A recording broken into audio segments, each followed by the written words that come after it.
यार दिवसाची सुरुवात केली गोड शिऱ्याने. सासूरवाडीला गेलो की ऐकतच नाही. हे पहा आमचा एकाक्ष, ज्याचा प्रोग्राम आहे तो मस्त झोपत आहे. लोकेशनवर पोहोचलो, ऑलमोस्ट सगळं रेडी होतं. डेकोरेशन पण भारी झालं होतं. आणि भाई हे पहा, आविर शेटनी पण मेहंदी काढली. हे मला आत्ता माहीत झालं. एक साईडला पल्ला रेडी होती आणि आपण आविर शेटला रेडी करत होतो.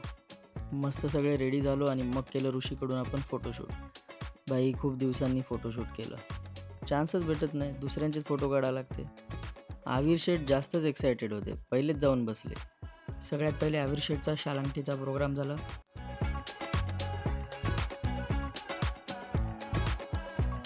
शीतल आंटीनी मस्त अँकरिंग केली आणि मग चालू झाला आपला नेमिंग सेरेमनीचा प्रोग्राम.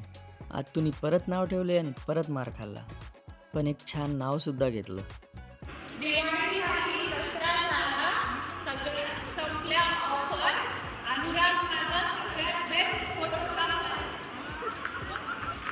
मला बेस्ट म्हणे, पण आमचा फोटोग्राफर नाराज झाला ना, मी फोटो काढत नाही म्हणे आता. मग आली पाळण्याची वेळ. भाई आईने पण पाळणे म्हटले, अजून खूप बायकांनी पाळणे म्हटले. इतके पाळणे म्हटले की ते लेकरू तर जाऊ द्या, पूर्ण पब्लिक झोपून गेली होती. पण तितक्यात आपल्याला आला भरतच्या बारातमधून डायरेक्ट कॉल. लेकरांनी खतरनाक धिंगाणा केला. And Srushti, thank you so much for all the updates.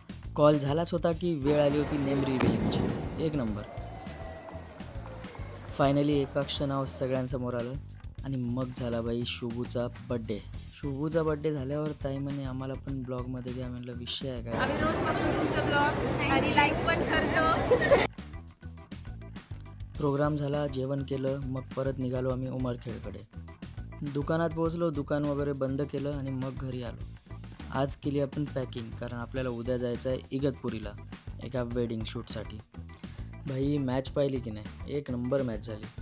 Finally पोरी पोहोचल्या फायनलमध्ये. एक नंबर. चला आजसाठी इतकंच, भेटू उद्या. Good night.